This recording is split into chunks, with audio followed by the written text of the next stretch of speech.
It absolutely is. So on the surface, this appears to be a classic case of saber rattling. Venezuela responding to the arrival of that USS Gerald Ford aircraft carrier into the region. It's the latest move in an increasingly aggressive posture that the White House is taking towards the Venezuelan regime.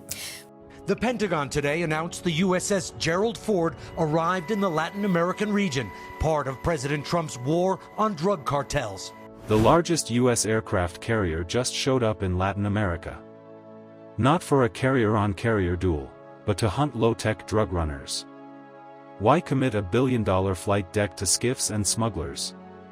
In the next minutes, we unpack the feature set that changes the game, sensor reach, integrated air wing, and a wall of escorts, and map it to the advantage Washington wants, a chilling effect from Colombia to waters near Venezuela. Stay with me as we test the real question: can overwhelming naval power bend an agile, illicit economy without breaking local livelihoods at sea? Before we move on, I'd like to ask you a small favor. If you appreciate this content, please take a second to like this video and subscribe to the channel. Over 98% of you watch the videos without subscribing.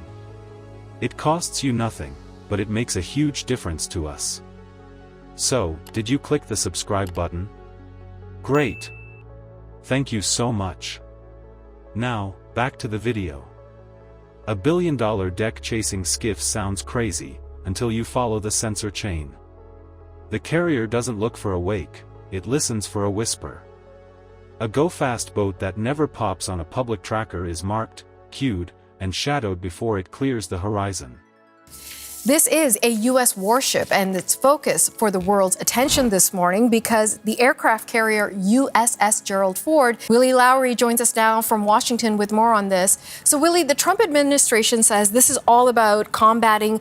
The Ford is the biggest aircraft carrier in the American fleet and has accompanying warships, far more firepower than needed. Start with the kit.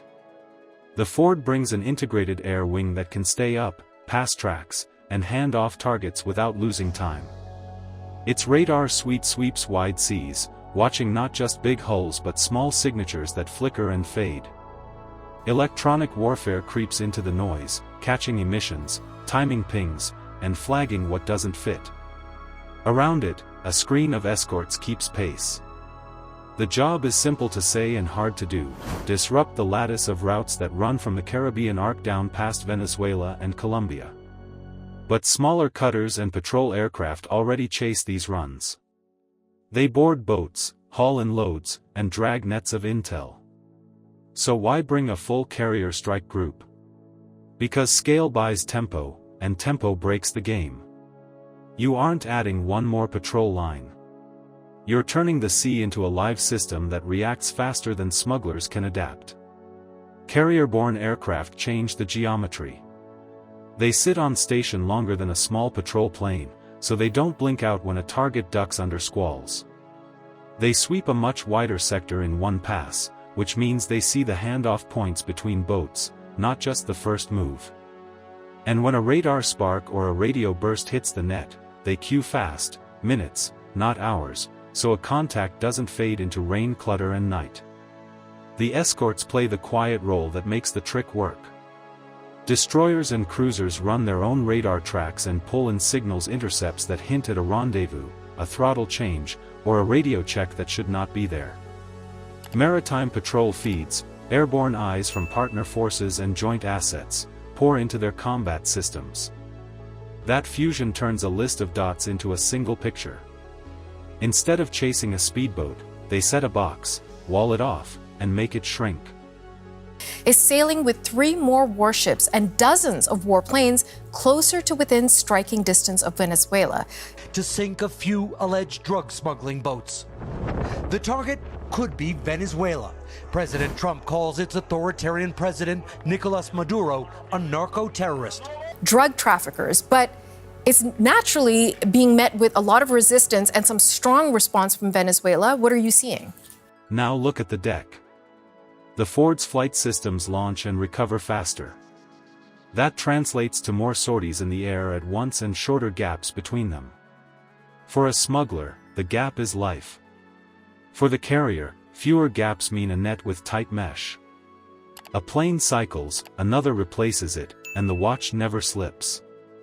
When the air wing needs to surge, fresh tracks, new vectors, a quick on top, the deck gives it in minutes, not in a slow, hour-long reset. Electronic warfare and ISR seal the channels that human eyes can't.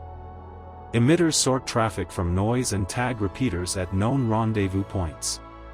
Passive sensors catch the boats that run dark, no AIS, no transponder, just wake and engine tone, and flag sudden course changes that match known tactics.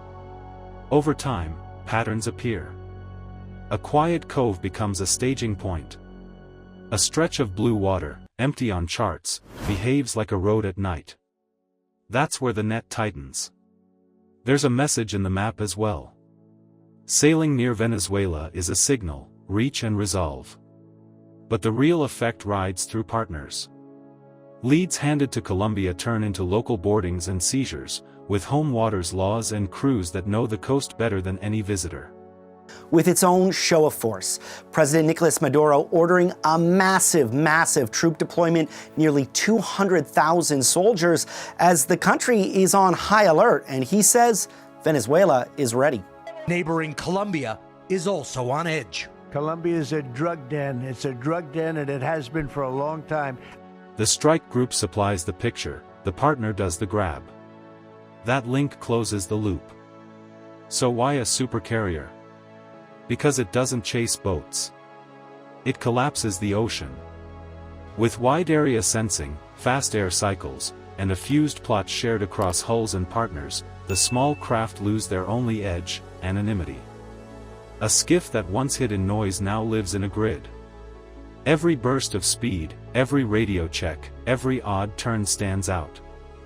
That grid is powerful, but it has weight. Increased patrols press the trade, and pressure spreads. Routes bend. Fishermen feel it. A couple miles farther out now looks risky, and a call on the wrong channel draws attention you don't want. Which leaves the next hard question hanging for you. If the features by tempo and reach, does this massed presence freeze the traffic, or just shove it sideways into new waters and new costs? Massed naval power strips the sea of shadows. The grid holds, but pressure bleeds downslope. Smugglers shift seams. Fishermen feel the squeeze.